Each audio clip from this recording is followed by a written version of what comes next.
आपलं जे जीवन आहे, आपलं जे अस्तित्व आहे, याचे स्पष्टपणे दोन भाग पडतात. ज्याला आपण अ, व्यक्तिनिष्ठता आणि वस्तुनिष्ठता म्हणजे सब्जेक्टिव्ह आणि ऑब्जेक्टिव्ह असे दोन भाग पडतात. आणि आपण दोन भागांमध्ये विभागलेले असतो.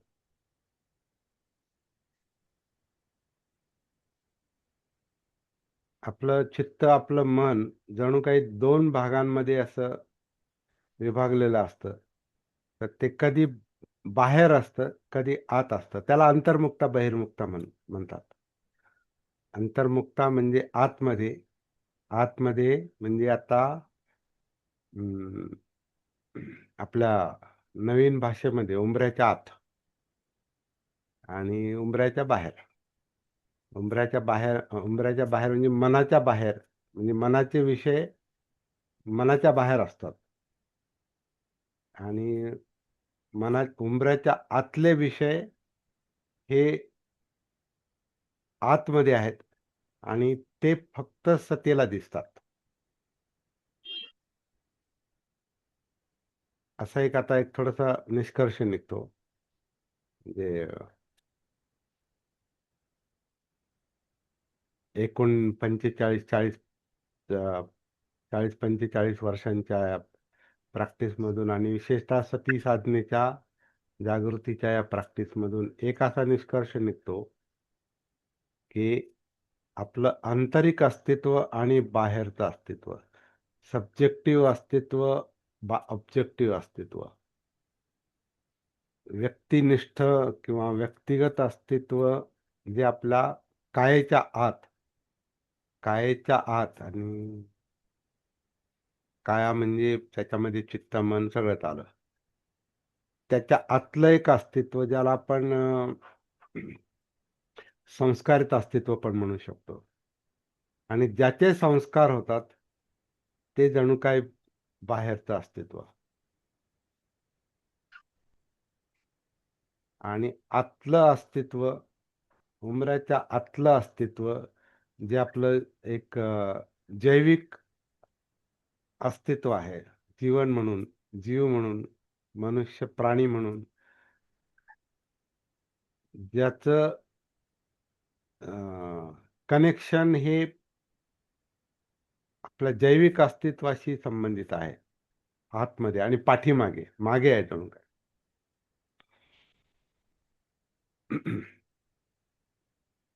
तर या सगळ्याचं भान, सती, जागृती ही एक फार मोठी परीक्षा असते आपली. आणि ते एकदम असं एकाएकी येत नाही ते. बुद्धांना सम्मा संबुद्ध म्हणजे संपूर्ण जागृत ही जी संज्ञा आहे, बुद्धांना जे विशेषण आहे, सम्मा संबुद्धो म्हणजे संपूर्ण जागृत. तर संपूर्ण जागृतीची अवस्था म्हणजे सब्जेक्ट ऑब्जेक्ट म्हणजे ते जीवनाचं या मनोकायिक अस्तित्वाचं आतलं पण त्यांना भान आहे, संपूर्ण भान. आणि मागचं म्हणून ते म्हणतात ना, अनेक जाती संसारं संधा विसंग अनिबिसंग. अनेक जन्म म्हणे मी फिरत राहिलो, भरकटत राहिलो, अं, तुला शोधत. तुला शोधत म्हणजे तृष्णेला शोधत, माराला शोधत. आणि तुझा शोध घेता घेता म्हणे मी दुःखच भोगत राहिलो. तुझ्या संतुष्टीसाठी, तुझ्या तृप्तीसाठी आणि तुझ्यामुळे होणाऱ्या त्रासातून मुक्त होण्यासाठी मी तुझंच जणू काही मी पोषण करत राहिलो, असं ते माराला तृष्णेला म्हणतात. आणि तुझा शोध घेत घेत मी अनेक जन्म भरकटत राहिलो म्हणे. आता त्यांना जन्म म्हणजे अं, अं, या क्षणाच्या आधीचं अस्तित्व, असंही त्याचा मी अर्थ हं. घेतो. हा क्षण म्हणजे वर्तमान आणि वर्तमान म्हणजे जागृत अवस्था, जागृती, वर्तमानाचं भान. आणि वर्तमानाच्या या जागृत अस्तित्वाच्या आधी अजागृत अस्तित्व होतं. असतं, त्याचं भान नसतं. आपल्याला आपले संस्कार नाही लक्षात येत नाही, कळत नाही. म्हणजे उदाहरणार्थ आता आपल्याला राग का येतो? आपल्याला नाही माहित का राग येतो, पण राग येतो, चीड येते. आणि आपल्याला राग येत नाही हेही माहिती नाही. काहीतरी त्याचा जो कार्यकारण भाव आहे तो अं, असतो, तो आपल्याला माहिती नाही. कार्यकारण भाव माहिती नाही, पण राग येत नाही आणि येतो. मन अशांत असतं आणि शांत असतं. लोभी असतं, संतुष्ट असतं. दुःखी असतं, दुःखमुक्त असतं. पाहिजे पाहिजे मध्ये व्यस्त असतं, नको नको मध्ये व्यस्त असतं. म्हणजे लोभात पण आणि द्वेषात पण व्यस्त असतं. परंतु काय आहे हे? का? कशासाठी? कुठून आलं हे? हे नाही आपल्याला सांगता येत. आहे यात एवढंच भान आल्यावर कळतं. सती आल्यावर, जागृत झाल्यावर फक्त काहीतरी आहे हे कळतं. पण काय आहे, कशामुळं आहे, हा सती जागृतीचा शोध आहे. मग त्याच्यातून ते म्हणतात की मी मागे, मागे म्हणजे या क्षणाच्या मागे. मग आता या क्षणाच्या मागे आपला जन्माचा क्षण पण आहे, जो आपल्याला अजिबातच आठवत नाही. म्हणजे आपला जन्म झाला हे आपल्याला आठवत नाही.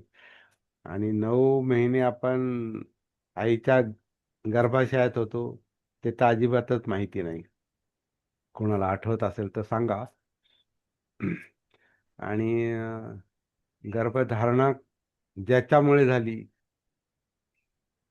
जन्म देणारे आणि आपण जन्म घेणारे, हे काय काय घडलं नेमकं? आणि त्याच्या पाठीमागे आणखीन अनेक जाती संसार, ह्या संसारामध्ये, या संस्कारामध्ये, हे सगळं संस्कारित अस्तित्व. सभ्य संखारा आपण म्हणतो ना, सभ्य संखारा अनिच्छाती सभ्य संखारा दुःखाती. तर हे संस्कार म्हणजे हे सगळं जे ज्याच्याविषयी आपण हे बोलतोय, हे सगळं त्याला संस्कार म्हणतात. ज्याच्यामुळे जीवन काहीतरी करतं. संखारा, संस्कार, कर म्हणजे करणे. हे सगळं जे मागतं आहे हे अविद्येत आहे.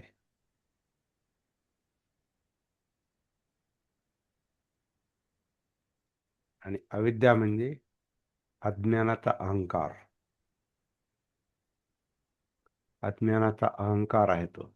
आणि आपल्याला हे माहिती नाही, हे कळत नाही.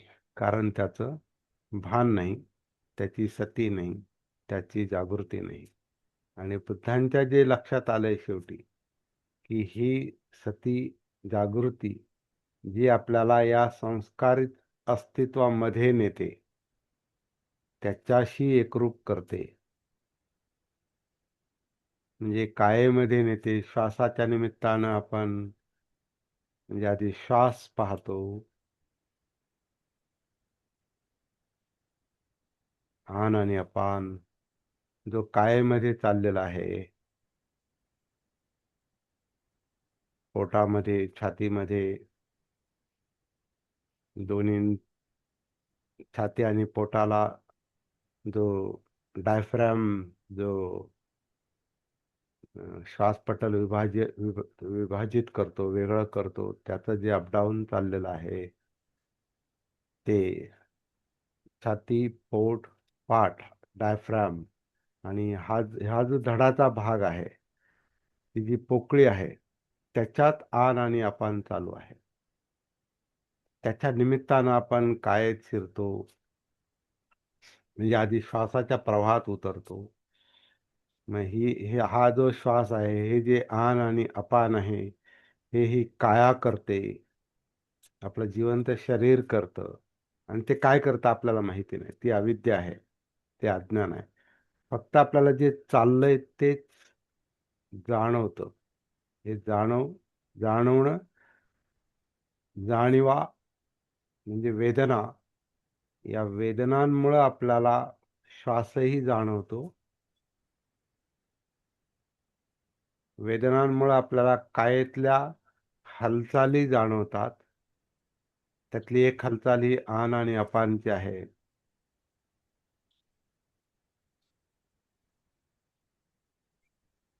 मग तो आन अपान दीर्घ असेल, ह्रस्व असेल, मोठा असेल, छोटा असेल, मुक्त असेल, दडपलेला असेल,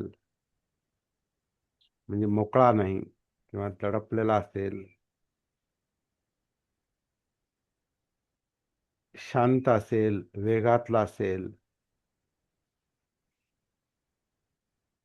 आणि आपली सती त्याच्यामध्ये जेवढी उतरते तेवढाच तो जाणवतो. आता काही लोकांना श्वास त्यांना छातीच्या खाली म्हणजे पिंजऱ्याच्या खाली जी हालचाल चाललेली आहे श्वासाच्या निमित्ताने तिथपर्यंत काही लोक पोहोचत नाही, कारण सवय हॅबिट जी आहे ना ती वरतीच पाहण्याची आहे. श्वास आपल्याला वाटतं की छातीतच चालू आहे. छातीत छातीच्या पिंजऱ्यात फुफ्फुसात त्याचं श्वासाचं म्हणजे हवेचं येणं जाणं हा परिणाम आहे. परंतु श्वास जो आहे आन आणि अपान जो आहे ती पूर्ण प्रक्रिया आहे. ब्रीदिंग सिस्टम श्वसन क्रिया आहे ती. आणि श्वसन क्रिया फक्त छातीत नाही चाललेली. जिथं हवा आहे तिथं श्वसन क्रिया नाही चालली.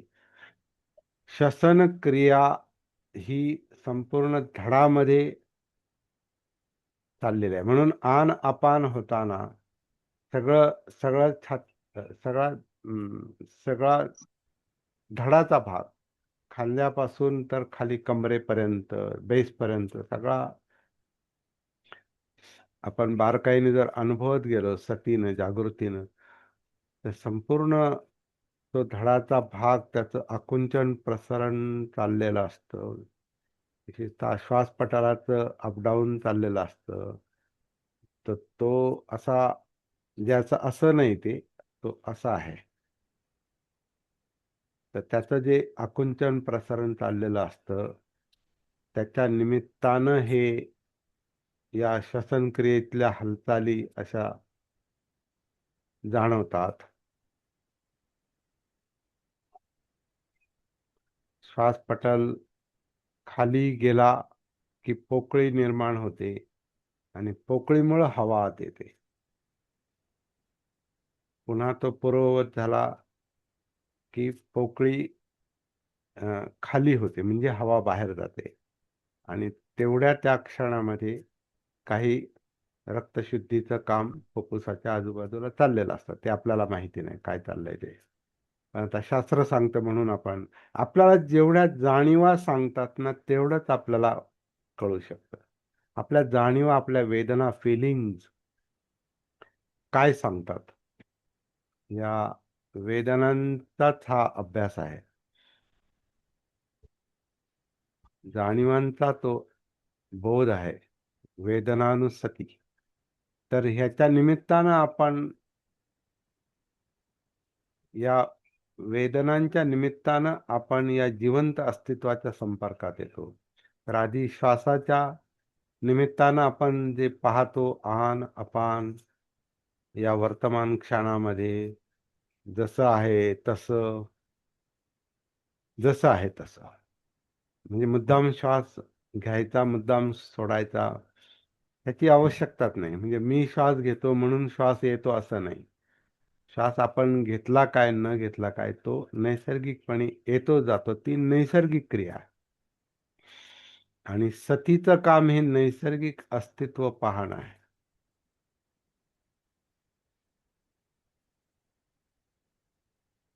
श्वास जसा आहे तसा, आन असेल तर आन, अपान असेल तर अपान.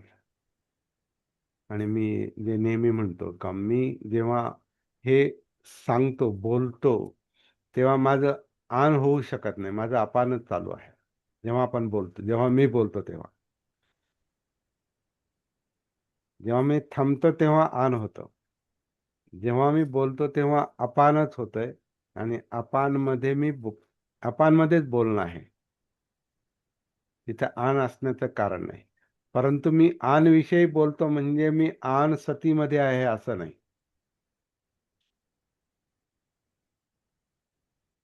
जेव्हा मी आन सतीमध्ये असेल तेव्हा मी तुमच्याशी बोलू शकत नाही.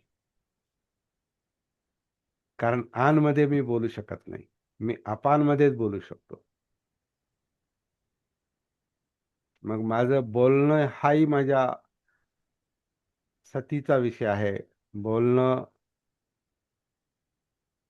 बोलण्यामध्ये अं, माझी जीभ किंवा आतला हा षडयंत्राचा भाग किंवा छातीतला भाग, ध्वनी, ध्वनीचे आवाज, हा सगळा सतीचा विषय येतो.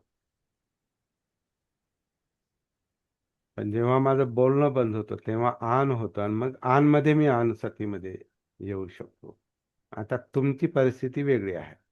तुम्ही जर फक्त ऐकताय तर तुमचं ऐकणं हा तुमच्या सतीचा मुद्दा असू शकतो आणि त्याच वेळेला आन आणि अपानचा पण असू शकतो.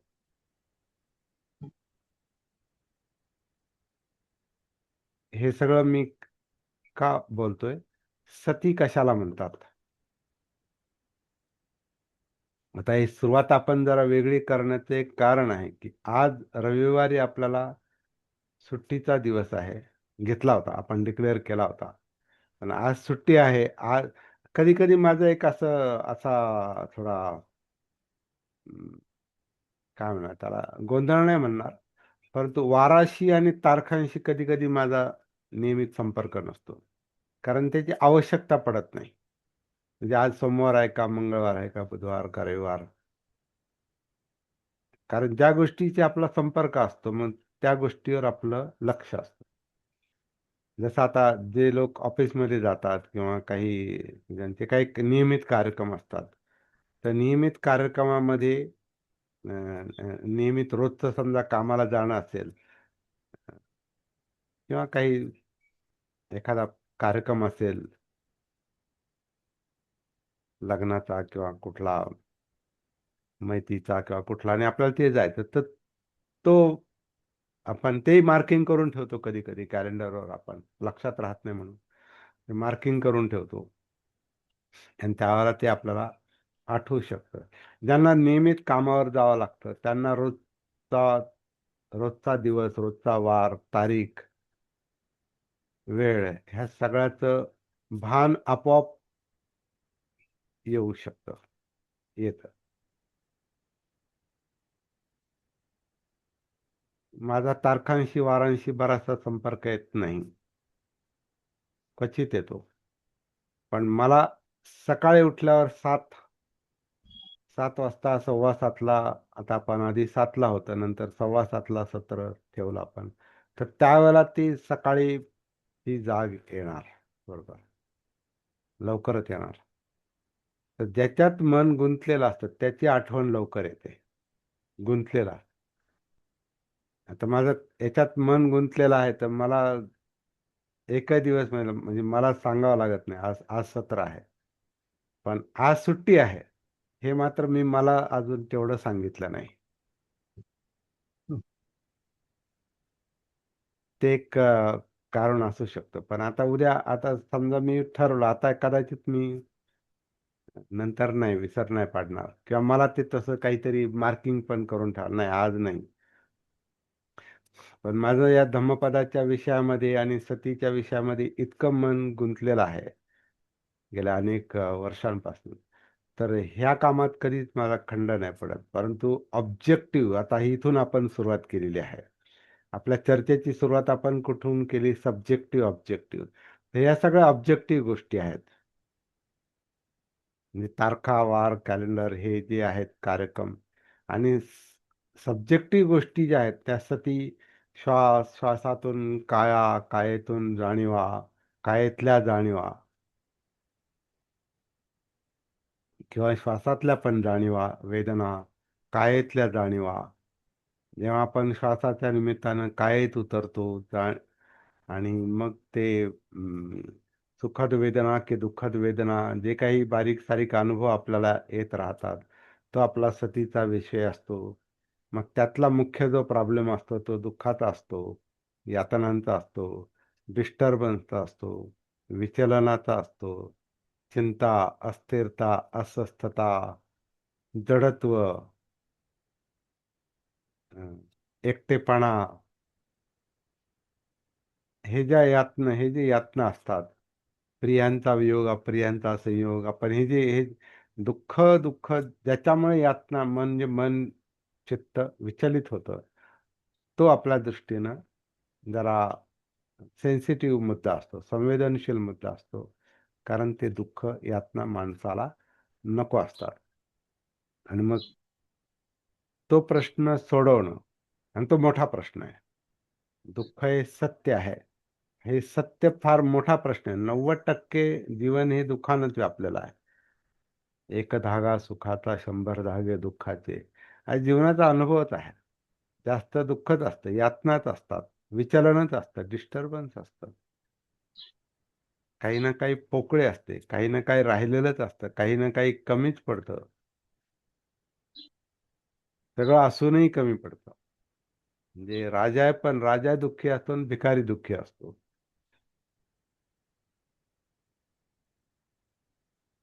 सर्वोच्च पदावर सर्वोच्च उपभोग घेणारा पण यात दुःख भोगतो. नाही तर मग सिद्धार्थ गौतमाला बाहेर पडायचं काही कारण नव्हतं. तर सर्वोच्च सुख उपभोगणाऱ्याला पण आतमध्ये दुःख असतंय, आणि ज्याला काही नाही त्याला तर असतंच, आपल्याला तर असणारच. आणि आपल्या पूर्वजांना जास्त होतं. जे अस्पृश्यतेचे चटके भोगत होते, त्यांचं त्यांचं जगणं हेच दुःखाच्या छायेखाली 24 तास असायचं. जीवनभर त्यांना ते यातनाच असायचा. त्यांचं जीवन अं, सगळ्या अनेक प्रकारच्या वेदनांनी व्यापलेलं असायचं. कारण सगळ्याच प्रकारची विवंचना, कोणताच जीवनातला अनुभव असा सुखकर किंवा आनंददायक फार क्वचित. बाबासाहेबांच्या आधी तो अनुभव म्हणजे आनंद कधी, समजा उदाहरणार्थ आनंद कधी, तर समजा एखादं मेलेलं ढोर मिळालं आणि सगळ्यांना वाटे मिळाले,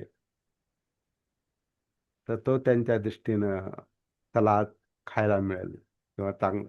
म्हणजे बघा, ती जीवनशैली अशी विचित्र होती का फक्त खायला मिळणं हाच आनंदाचा क्षण असेल.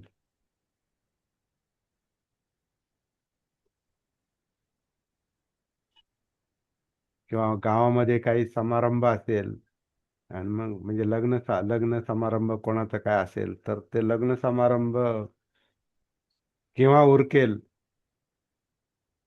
आणि उरलेलं कधी खायला मिळेल, तर त्याच्यासाठी लाईन लावायचे लोक, जाऊन बसायचे, बाहेर बसायचे, आणि मग उरलेलं त्यांना मिळायचं, तर तो त्यांच्यासाठी आनंदाचा क्षण. म्हणजे किती यातना असतील हे लक्षात येतं. तर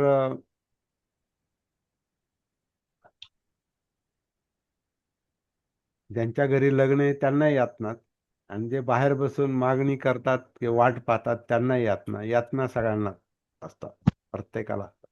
ते दुःख, ही माणसाची समस्या आहे, आणि प्राणी मात्राची आहे, परंतु त्यांना म्हणजे आता बिचारेच म्हणता येईल त्यांना. इतर प्राणी मात्रांना दुःखातून मुक्त होण्याचं जे काय म्हणू, जे तंत्र आहे, त्या दुःखातून मुक्त होण्याची जी काही त्यांचं कौशल्य आहे, कुशलस्य उपसंपदा म्हणतो ना आपण, ते कौशल्य ते इतर प्राणी मात्रांमध्ये उत्क्रांतीमध्ये आलेलं नाही. ते माणसाला मिळालंय. ते म्हणजे माणसातच बुद्ध निर्माण होऊ शकतो. माणसातून बुद्धत्व माणसातच निर्माण होतं. त्याचं कारण काय? माणसालाच फक्त जाग येणं, जागृती, सती हा जो सद्गुण म्हणा किंवा हा जो गुणधर्म आहे चित्ताचा, मनाचा जागृत होणं, भान येणं, अस्तित्वाचं भान येणं, जगण्याचं भान येणं, हे फक्त माणसाला मिळालेलं आहे उत्क्रांतीमध्ये. म्हणून मनुष्य जन्म लाभवान आहे. मनुष्य जन्म हा एक लाभ आहे असं म्हटलेलं आहे. का? तर त्याला दुःखातून मुक्त होण्याचं तंत्र त्याच्यामध्ये आहे.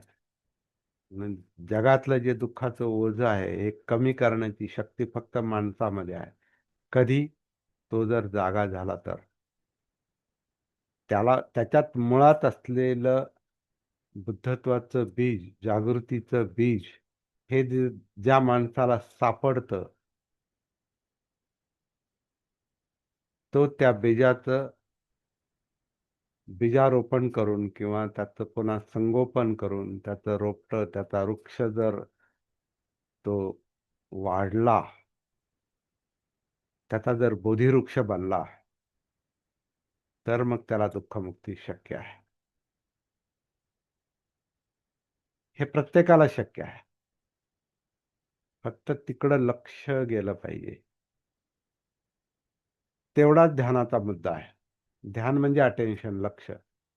परंतु सती जागृती जी आहे ती तो व्यापक विषय आहे. तर हा हा गुणधर्म माणसात असल्यामुळे माणसाला दुःखमुक्ती शक्य आहे, इतर प्राणी मात्रांना नाही. आणि हीच गोष्ट बुद्धांच्या लक्षात आली शेवटी. ती आधीच लक्षात आली होती लहानपणी, पण तेव्हा त्याचं इंटरप्रिटेशन झालं नव्हतं, त्याचं विश्लेषण त्यांना शेवटी बुद्धगयेमध्ये ते लक्षात आलं.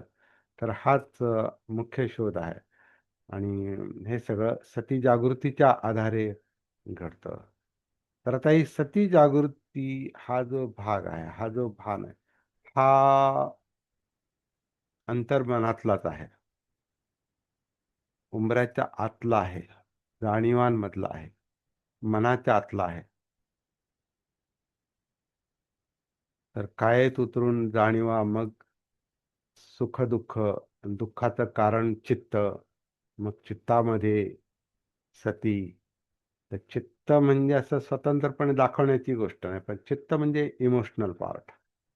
पाहिजे नको, हे पाहिजे ते नको, इच्छा, आकांक्षा, तृष्णा. तर हा जो चित्ताचा भाग आहे हा यातना देणारा आहे. म्हणून चित्तानुसती. आणि मग याचं इंटरप्रिटेशन जे मनामध्ये चाललेलं आहे, विचारांमध्ये, ते. आणि मग इनपुट जे आहे, डोळे, कान, नाक, जीभ, त्वचा, ते सगळं मग सतीच्या प्रकाशामध्ये. तर हे जे उंबऱ्याच्या आतलं काम आहे ना, हे सतीचं आहे. आणि याच्यामध्ये आता आपण बोलता बोलता पाहतो की याच्यातही शेकडो, हजारो, लाखो विषय आहेत. कारण संस्कार ही एक गोष्ट नाही. आपलं जीवनातलं आंतरिक अस्तित्व जे आहे ही एक गोष्ट नाही. संस्कारांचं स्कंद आहे. है ना? आपण पंचस्कंदामध्ये पाहिलं, आपण रूपस्कंद, वेदनास्कंद, संज्ञास्कंद म्हणजे शब्द, नाव, संस्कार स्कंद, हे ढीग आहेत, ढिगारे आहेत, ढिगारा आहे. आणि तोही असा दिसणारा ढिगारा नाही, वस्तूंच्या ढिगाऱ्यासारखा तो समूह नाहीये. त्या अंतरक्रिया आहेत, त्या संस्कार अंतरक्रिया आहे. आणि जाणीवा म्हणजे विज्ञान, चक्षु, श्रोत्र, घ्राण, जिव्हा, काया आणि मनोविज्ञान, म्हणजे 6 प्रकारचे ज्या विज्ञान, कॉन्शियसनेस ज्याला म्हटलेलं आहे, हे सगळं विज्ञान स्कंद आहे, तो ढिगारा आहे. आणि ती क्रिया आहे. आणि ज्याला आपण ब्रेन म्हणतो किंवा मनाचा विचार प्रक्रियांचा जो भाग म्हणतो, तो तर इलेक्ट्रोकेमिकल प्रोसेस आहे ती. त्याच्यामध्ये करंट आहे, विजेच्या करंट सारखा तो करंट आहे, आणि तो आपल्याला स्पष्ट जाणवत नाही. त्याच्यामध्ये केमिकल आहे, ज्याला आपण ग्रंथी म्हणतो. त्या ग्रंथींचा स्राव, इलेक्ट्रिकल करंट, हे सगळी गुंतागुंत. तर हे जे स्कंद, हे ढिगारे आहेत, ह्या ढिगाऱ्याखाली आपलं जीवन दडपलेलं आहे. स्कंद दुःखच म्हटलेलं आहे. हे स्कंद हे दुःखच आहे.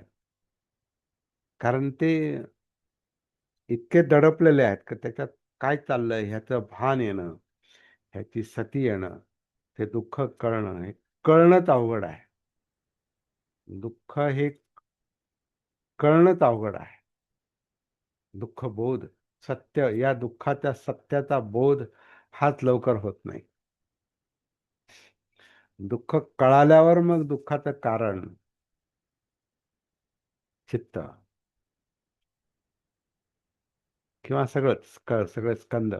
मग हे पुढचं दुःखाचं कारण, दुःख समुदय कशामुळं मला करमत नाही, मला एकटेपणा वाटतो, माझी चित्ताची ओढाताण चाललेली आहे, माझं सगळं अस्थिरता आहे, विसर पडतो, है ना, मिस्टेक्स होतात, प्रमाद घडतात, चुका घडतात, राग येतो, कामछंद, व्यापाद, आळस म्हणजे जडत्व, अतिचंचलता, डाऊटफुल नेचर, अविद्या, अस्थिरता, अस्पष्टता,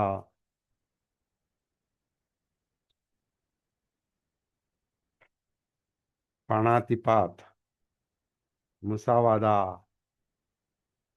कामछंद मगाशी आपण घेतला, किंवा अं, चोरीची भावना, अदिन्नदाना, स्वतःला झिंग येईल असं मद्यपान करण्याची इच्छा, हे सगळं कशामुळं? हे सगळं या अज्ञानाच्या अंधकारामध्ये, स्कंधामध्ये दडलेलं आहे. आणि त्याचं भान ही सोपी गोष्ट नाही. आणि त्या तशात आपण आपल्या बाहेरच्या जगात अडकलेले असतो, इंद्रियांमुळे. इंद्रियांमुळे नाही, इंद्रियाचं माध्यम आहे. परंतु बाहेरचे जे विषय असतात ते जरी स्पष्ट असले, बघ, म्हणजे कॅलेंडर स्पष्ट दिसतंय, किंवा कॉम्प्युटर स्पष्ट दिसतोय, किंवा मोबाईल किंवा हे कॅमेरा स्पष्ट दिसतोय, वही वही स्पष्ट पुस्तक स्पष्ट, हे स्पष्ट दिसतंय हे. कारण ही स्थिती आहे, याला एक एक टेम्पररी का होईना, पण याला एक स्थिती आहे, ते स्टॅटिक आहे, ते स्थिती आहे, त्याला वस्तुनिष्ठ आहे, म्हणून त्याला वस्तू म्हटलंय. त्याला त्याचं हे आहे, त्याचं अस्तित्व स्पष्ट जाणवतं, आवाज स्पष्ट जाणवतो. म्हणजे डोळे, कान, नाक, जीभ, त्वचा, ह्याचे हे विषय जे आहेत ते इंद्रियांचे विषय आपल्याला स्पष्ट जाणवतात, म्हणून आपण त्याला पटकन त्याचा उल्लेख करतो. पण मनात विचार चाललेत म्हणजे काय चाललंय, किंवा करमत नाही, किंवा बोर होतंय म्हणजे काय, एकटेपणा वाटतो म्हणजे काय, चिंता निर्माण होते म्हणजे काय, भय म्हणजे काय, हे सगळे आता धम्माचा आपण अभ्यास करतो, धम्मपदाचा, तर हे मनोधम्म आहे सगळे. प्रिय अप्रिय, काल आपण जे पाहिलं, प्रिय काय, प्रेम काय, रत राहणं, आसक्ती काय, कामभोग काय, तृष्णा काय, हे काय आहे? बाहेरच्या जगाचं जेवढं आपल्याला स्पष्ट बोध होतो, जाणवतं, तसं आतलं जग नाही जाणवत.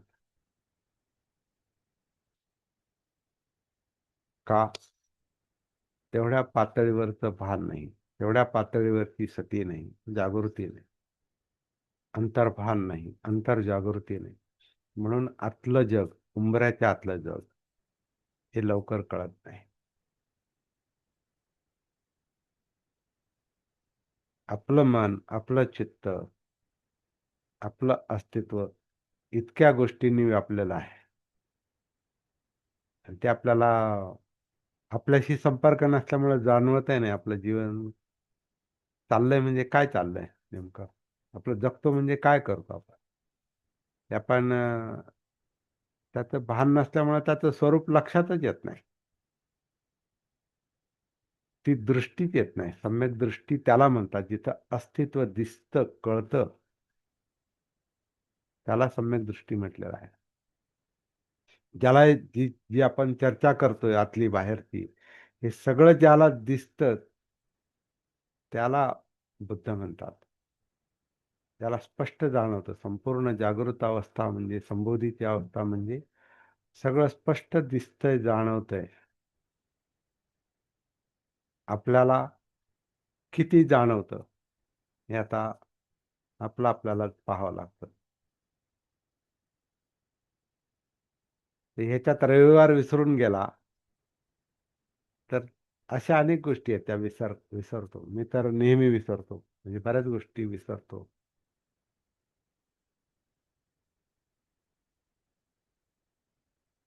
आणि त्यामुळे सुनंदाला संधी असते. तुम्ही लोकांना फार शिकवता पण तुमचं काय? तर ते बरोबर आहे. आणि मी शिकवत नाही. मी फक्त अनुभव कथन करतो. हे असं असं आहे. म्हणून मी असं नाही म्हणत. पण मी शिकवतो. किंवा गुरु गुरु वगैरे कोणाचं गुरु नाही बनू. काही गरज नाही. मित्र बनू शकता. आपले अनुभव सांगा. आपण काय करतो, किती चुकतो, किती बरोबर आहे तेही सांगा. कारण ते सगळ्यांचं तेच आहे. फक्त आपण कसं आहे, जो थोडा प्रयत्न करतो त्याला थोडंसं जास्त कळतं. एवढा त्यातला फरक असतो. परंतु जो आज प्रयत्न जो करत नाही त्याला तो उद्या करणार नाही असं नाही. जो आज अविद्येत आहे तो उद्या अज्ञानात आहे तो उद्या अज्ञानातच राहील याची काही असंच नाही म्हणता येत. त्याला पण म्हणजे आता बुद्धांनी जसं म्हटलं ना, प्रत्येकात बुद्धत्व आहे. किती मोठी गोष्ट सांगितली त्यांनी. का मी बुद्ध आहे म्हणजे मीच आहे, मलाच कळेल असं नाही. प्रत्येकाला कळू शकतं. जो प्रयत्न करील, ज्याला सापडेल, ज्याला ते बुद्ध बीज सापडेल, जागृतीचं बीज सापडेल. हा, इथून सुरुवात केली पाहिजे. कायेतलं हे आन अपान, मग त्यातली त्यातल्या जाणीवा, ज्या कायेत ते चाललंय ती काया,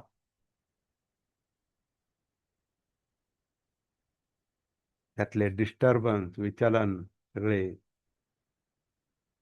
दुःख दुःख ज्याला म्हटलेलं आहे. तर दुःखामध्ये अनेक गोष्टी आहेत.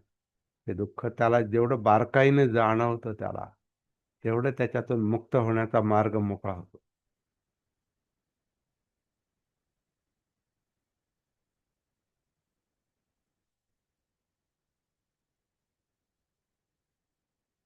तर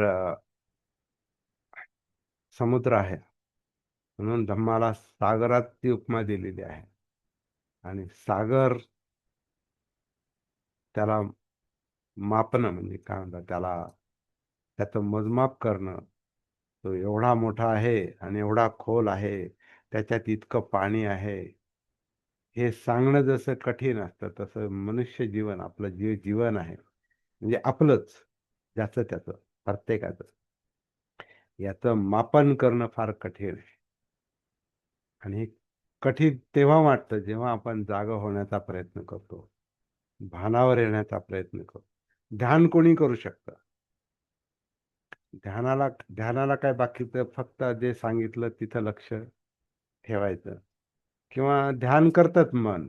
मन हे लोभ द्वेषाचे विषय हे ध्यान आकर्षित करणारेच विषय असतात.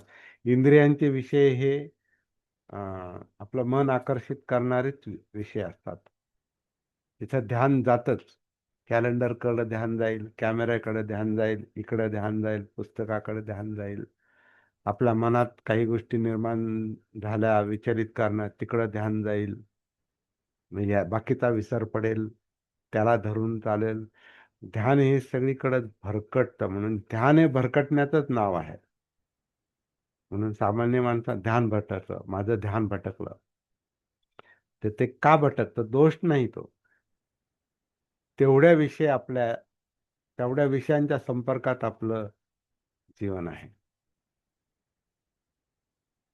आणि कधी कोणती गोष्ट टच होऊन जाईल किंवा आपण कधी कोणत्या गोष्टीच्या संपर्कात जाऊ याची काही गॅरंटी नसते. पण ज्याला आपण ऐच्छिक ध्यान म्हणतो, तर ऐच्छिक ध्यान करणं, एका विषयात मन गुंतवणं हे सोपं आहे. परंतु हे सगळं विस्कळीत अस्तित्व जे आहे स्कंद जे आपण आता चर्चा केली, हे सगळं जे विस्कळीत अस्तित्व आहे आपलं, मग आपण काया वेदना चित्त मनोधम्म म्हणू, नाहीतर मग रूप वेदना संज्ञा संस्कार विज्ञान, ते सगळं म्हणून हे जो स्कंद हा जो ढिगारा आहे, हा जो समुद्र आहे, याचं भान येणं, याचं भानच येऊ शकतं. याचं ध्यान नाही होऊ शकत, याचं भान येऊ शकतं.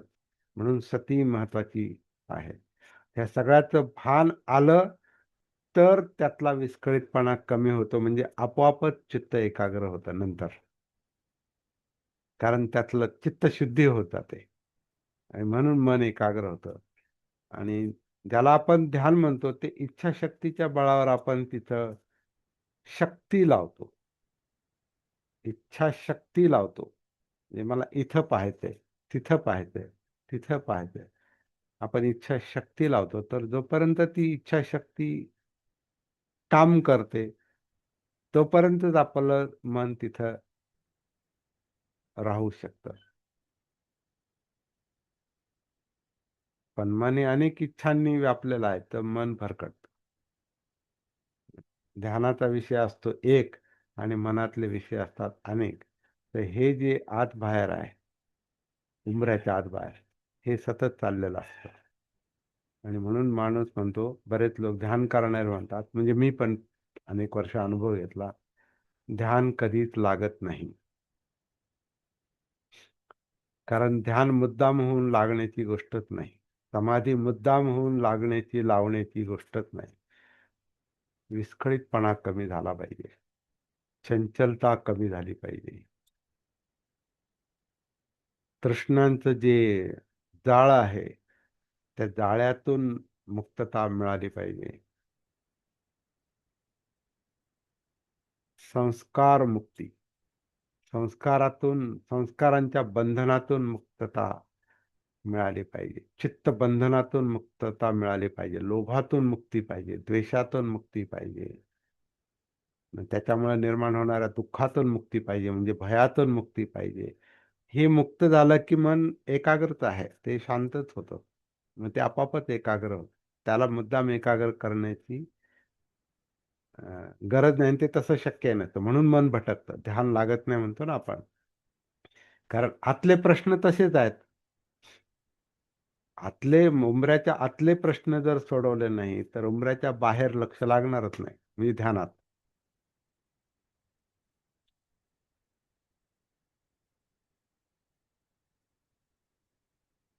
तर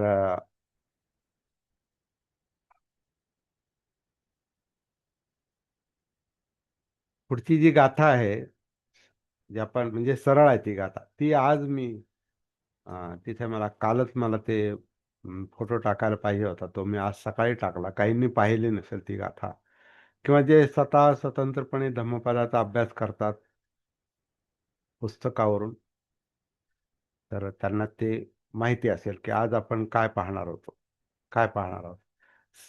तर शीलदर्शन संपन्नं धम्मठं सत्यवादिनं अत्तनो कम्म कुब्बानं तं जनो कुरुते पियं. त्याचा अर्थ असं सांगितला, तो माणूस लोकांना आवडतो, असा माणूस लोकांना आवडतो. तं जनो कुरुते पियं, असा माणूस लोकांना प्रिय असतो, जो शील संपन्न आहे, म्हणजे चारित्र्यवान आहे, म्हणजे शीलांचं आचरण करतो. जो दस्सन संपन्न आहे, दस्सन म्हणजे दृष्टी, म्हणजे त्याला सम्यक दृष्टी आहे, किंवा ज्याला कळतं, ज्याला दृष्टी आहे, म्हणजे शील आहे, दृष्टी आहे. धम्मठ्ठं म्हणजे अं,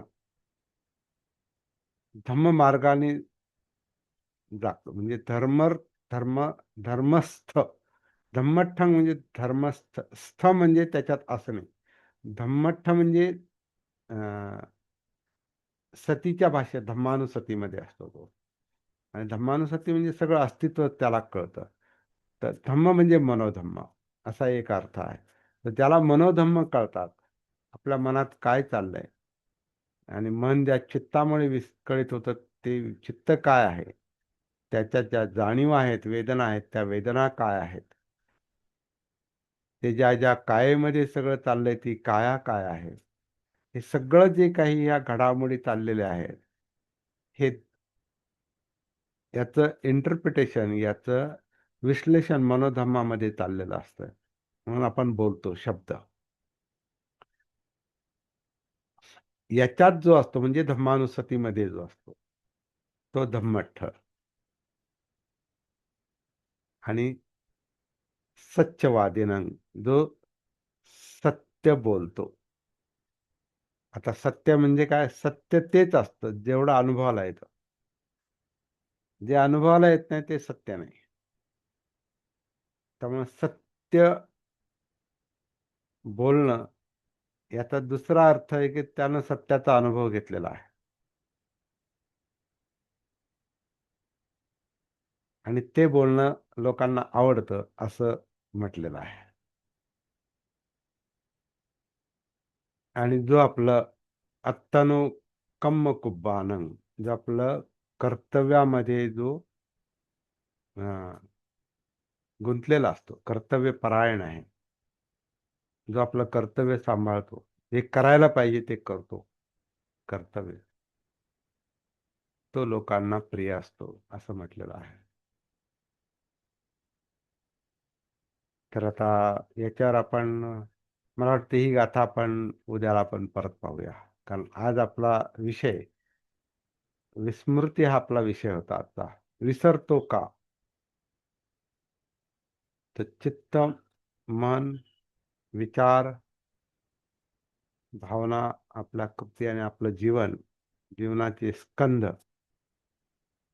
रूप, वेदना, संज्ञा, संस्कार, विज्ञान किंवा हे आपलं जे स्कंद, हे जे ढिगाऱ्याखाली जे आपण दडपलं गेलेलो आहे, त्याच्यामध्ये हजारो लाखो विषय आहेत. आणि त्याच्यामुळे आपलं अस्तित्व हे विस्कळीत आहे, पांगलेलं आहे. दोन याच्यात तर नक्कीच पांगलंय, आत आणि बाहेर. उंबऱ्याच्या आत आणि उंबऱ्याच्या बाहेर. इंद्रियजन्य जग आणि इंद्रियाच्या आतलं जग.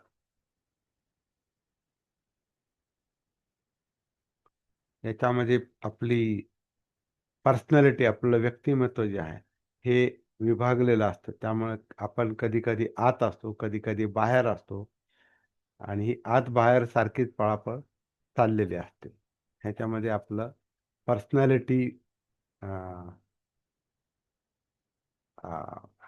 स्प्लिट, पर्सनॅलिटी स्प्लिट म्हणजे विभाजन झालेलं असतं आपल्या व्यक्तिमत्वाचं. किंवा याच्यामुळे पर्सनॅलिटी डिसऑर्डर पण होते, म्हणजे विस्कळीतपणा पण येतो. आजारच आहे तो. पर्सनॅलिटी डिसऑर्डर किंवा सायकोलॉजिकल डिसऑर्डर, ज्याची मनस्थिती जी असते ती एकदम विस्कळीत असते. ती कधी स्थिर नसते. मनोविकृती निर्माण होतात. वेडसरपणा पण निर्माण होतो. चंचलता, हे सगळं सगळी गुंतागुंत आहे आपली. सती जागृती ही गुंतागुंत हळूहळू कमी करते. जसजसं आपण भानावर येतो तसतसं मिस्टेक्स या काय म्हणणार, चुका या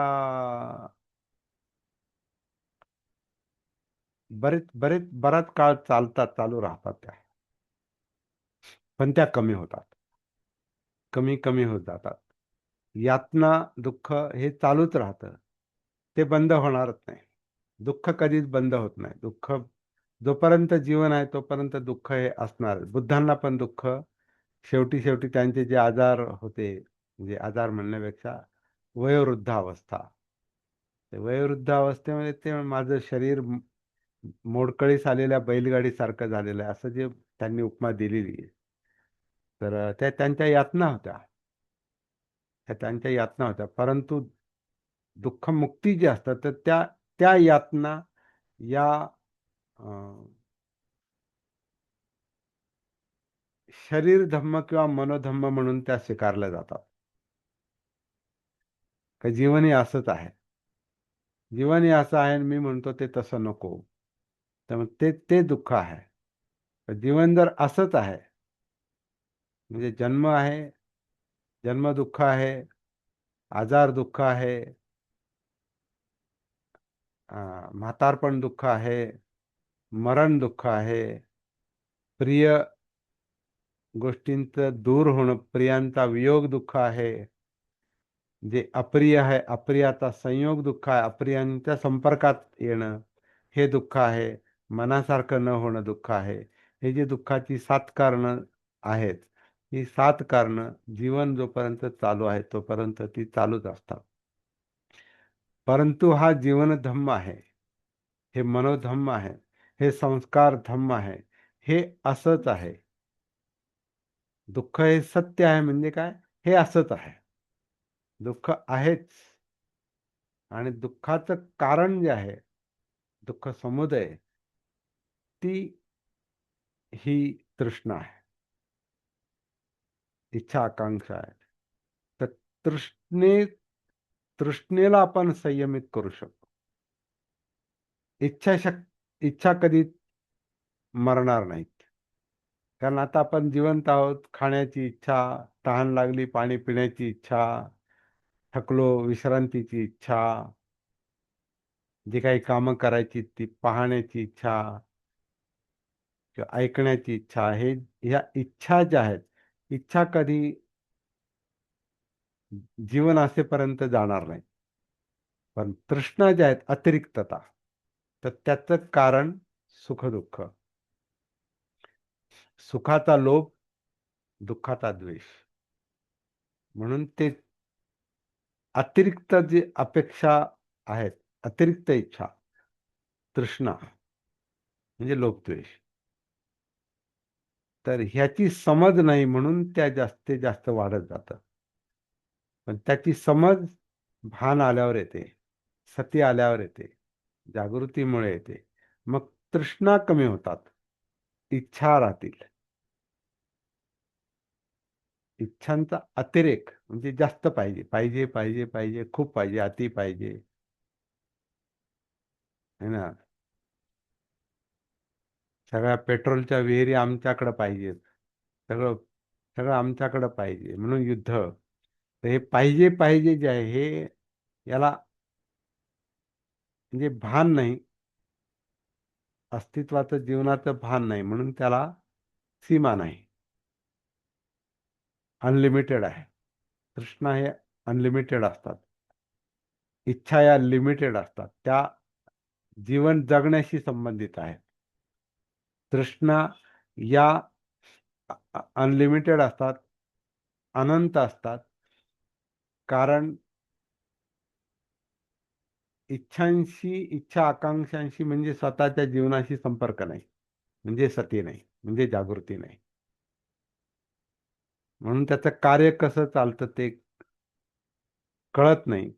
आणि त्या इच्छा आकांक्षांचं, तृष्णांचं जे कार्य चाललेलं आहे, त्याचा मनुष्य गुलाम असतो आणि म्हणून त्याच्यानुसार वागतो. जागृतीमध्ये तृष्णेनुसार तो व्यक्ती वागणार नाही. इच्छा आहेत त्याला तो अ, पूर्ण थांबवू शकत नाही. कारण मग ते अस्तित्व संपलं मग. म्हणजे ते जीवन संपलं मग. परंतु दुःखी बनवणारं जीवन जे असतं, त्या फक्त इच्छा नसतात. त्यात तृष्णा जास्त असतात. इच्छेची पण तृप्ती झाली नाही तर दुःख होतं, पण तेही सहन होतं. आणि जेवढी पूर्तता करण्यासारखं आहे तेवढं माणूस करू शकतो. परंतु तेही पूर्ण होत नसेल. समजा आता अ, काही व्याधी आहेत किंवा म्हातारपण आहे आणि म्हातारपणामध्ये सगळे इंद्रिय ही क्षीण झालेले असतात.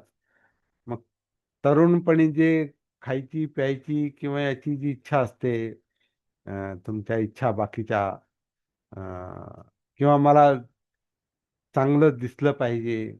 म्हणजे आता म्हातारपण झालंय, डोळे क्षीण झालेत आणि मला आता दिसत नाही. चष्म्याशिवाय दिसत नाही आणि मी म्हणाल, "नाही, नाही, मला बिगर चष्म्याचं दिसलं पाहिजे आणि पहिल्यासारखं दिसलं पाहिजे." तर तसं होत नाही. मग ही जी समज जेव्हा येते, तेव्हा क्षीण डोळे पण सहन होतात. ऐकू येत नाही ते सहन होतं. लक्षात राहत नाही, मेमरी लॉस होतो, सहन होतो. असंच आहे, जीवन हे असंच आहे. कारण जोपर्यंत त्याच्या क्रिया, संस्कारांच्या क्रिया चाललेल्या आहेत आणि त्या सुरळीतपणे चाललेल्या आहेत, तोपर्यंत जीवन चाललेलं आहे. संस्कार संपले, संस्कारांचं करणं संपलं, जीवन संपलं. म्हणून संस्कारित अस्तित्व म्हटलेलं आहे. सभ्ये संखारा दुःखाती, सभ्ये संखारा अनिच्छाती. तर हे संस्कार आहेत तोपर्यंत जीवन आहे. आणि संस्कार हे क्षीण होत जातात, कारण ते अनित्य आहेत. सभ्ये संखारा अनित्याती, म्हणजे अनिच्छाती, म्हणजे जसे आहे तसेच कधीच राहत नाही. त्याचं संस्कारांना उतारवय आहे, संस्कारांना म्हातारपण आहे, संस्कारांना व्याधी आहेत. त्याचं डिजनरेशन, म्हणजे ते मृत्यूकडे जाणार आहे. संस्कार हे मृत्यूपरायण आहे, मृत्यूकडे जाणार आहे. जीवन हे मृत्यूकडे जाणार आहे. तर ज्याला या जीवनाचा बोध होतो, जो जागृत होतो, त्याला हे जीवनातलं सत्य कळतं आणि मग तो दुःखावर मात करतो. दुःख नष्ट होत नाही, दुःखावर मात केली जाते. दुःखामध्ये खंती येते, म्हणजे सहनशीलता, सहनशीलता येते. आणि तृष्णा ज्या नवीन नवीन दुःख निर्माण करतात, त्या तर कमी कमी होतात, आपोआप तृष्णा कमी होतात आणि मग मुक्ती मिळते.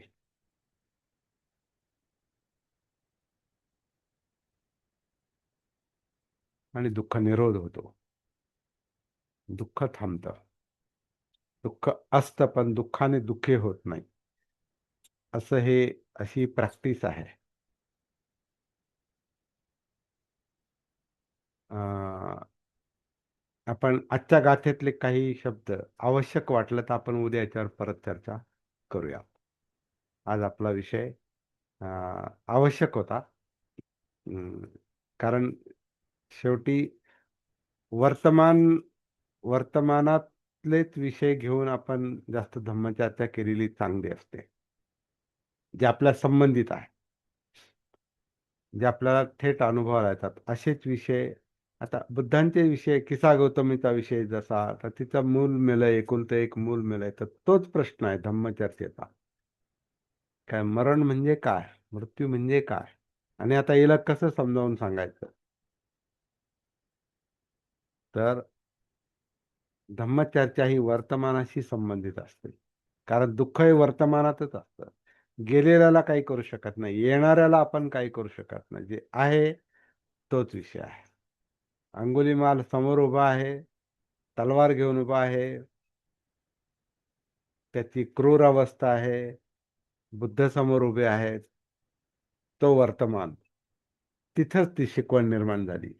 किसा गौतमीची जाग्यावरच, पटाचाराची जाग्यावरच सुप्रबुद्ध जो भंगी होता, काय भंगी होता ना, सुप्रबुद्ध, रोगी, कोड असलेला. तर सुनीत भंगी होता, सुप्रबुद्ध तो सुनीत, हा. हा कोडी, हा, त्याला महारोग, सुनीत महारोग म्हटलं, होता, सुनीत. कोड कोड झाले. तर तो जो, त्याची जी संकुचित अवस्था आहे ती पाहून जागेवर बुद्ध त्याला मोकळं करतात, मुक्त करतात. तर वर्तमानातला विषय हा धम्म आहे. सती हा वर्तमानातच भान आहे.